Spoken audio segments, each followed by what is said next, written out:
Usually, an antique chair has a backrest, composed of fabric and filler, that is completely fixed to the main body frame. Instead, I am going to introduce how to make an easily removable and replaceable backrest at home using wood and epoxy. So, I am also going to show you one idea of duplicating a curved wooden frame. This shows the main body frame with the original backrest and seat removed, and only the upper, deep-colored backrest frame was duplicated to create a new frame, to be a detachable backrest. These pictures show the detachable backrest frame newly created through the process shown in this video, the backrest finished by filling this frame with sponge and wrapping it with fabric, and the assembled chair. This video shows how to disassemble the detachable backrest from the chair.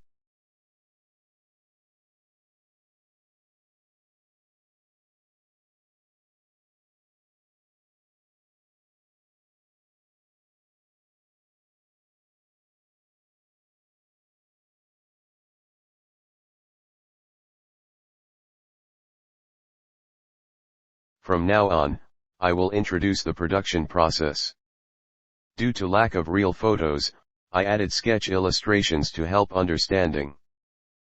First, I made paper segments, by cutting paper with the width of the frame to be made. At this time, the lengths of these segments were considered, to maintain the curved shape of the frame. These segments were temporarily attached with tape, by maintaining a gap of at least 1 mm, to the original frame, where the frame to be made would be located. At the corner, short paper segments were attached to make a smooth curve. Then, after temporarily marking the positions of these paper segments, the paper segments were peeled off. Then, I prepared as many wooden segments, as the number of paper segments per length. A transparent plastic sheet was prepared, to be approximately 2 cm larger than the outer dimension of the frame to be made, and was temporarily attached to the original frame, with tapes. In the places where attachment was difficult, more tapes were applied or clamped. This sheet becomes the bottom of the mold, for casting the epoxy. EVA strips, which will be the wall of the mold to be used for casting epoxy, were prepared in advance, and the width of the strip was prepared, to be the same as the thickness of the frame to be made. The prepared EVA strips were attached to the plastic sheet with adhesive, to become the outer wall of the mold for epoxy casting. At this time, care was taken, not to leak when casting the epoxy. The prepared wooden segments were placed in their respective positions. Adhesive was used where necessary.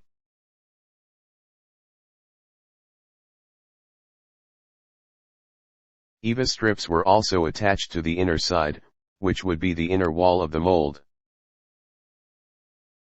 Epoxy was cast in the gaps between the woods.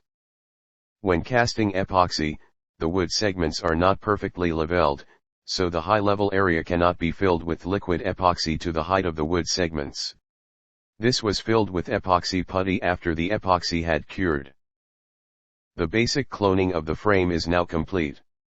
It is still a semi-finished product. The next step is to create a flange on the semi-finished frame we have made so far, for assembling this detachable frame to the chair's main frame. After the epoxy casting and putty work completed, the semi-finished frame was taken out from the chair, and the area in the plastic sheet where the flange would be created, was cut out with a knife.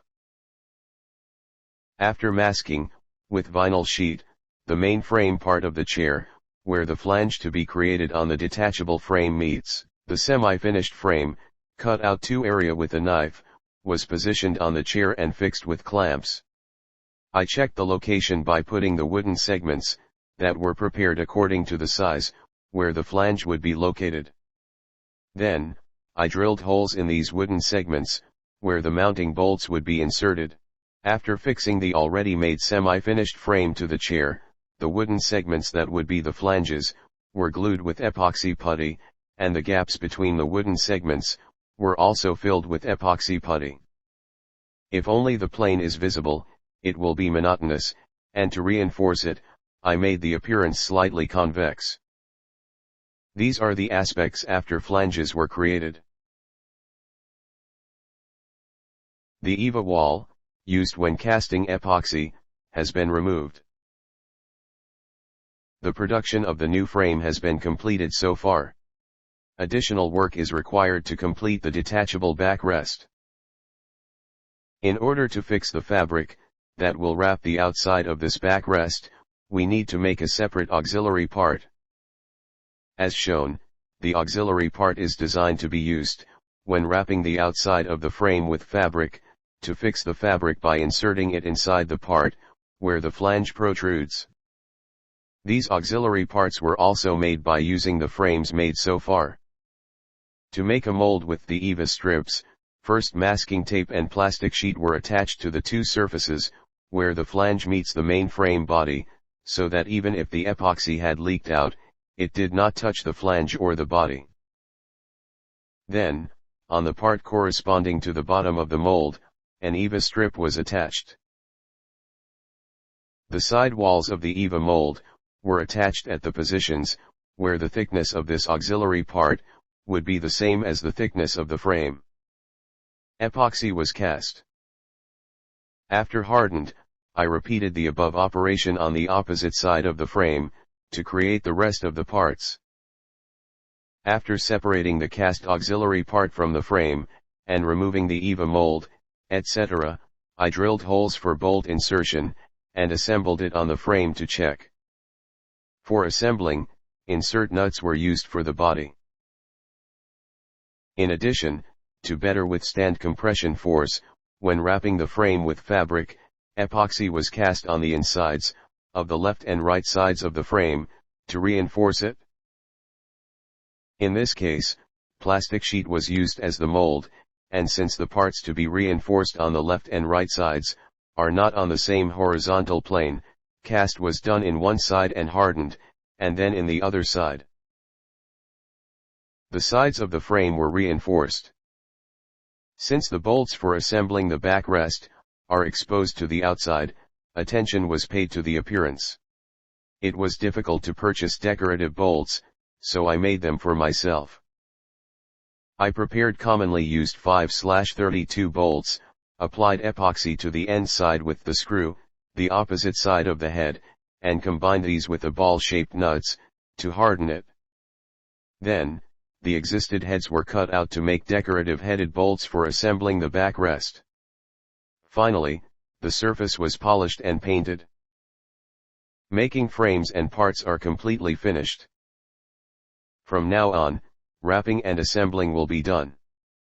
The outer side of the frame was wrapped with fabric, filled with sponge, and the inside was wrapped with fabric. Now, it is the assembling the backrest made this time, to the main body of the chair. The tacker is no longer used to connect to the chair main body, and the bolts and insert nuts are used to assemble the backrest made this time.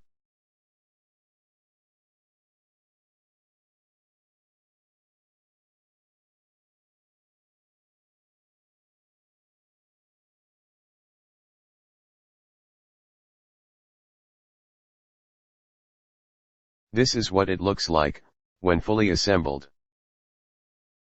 For reference, the lower seat was also made in a detachable form, but the production details will be introduced later, when the opportunity arises. Thank you for watching.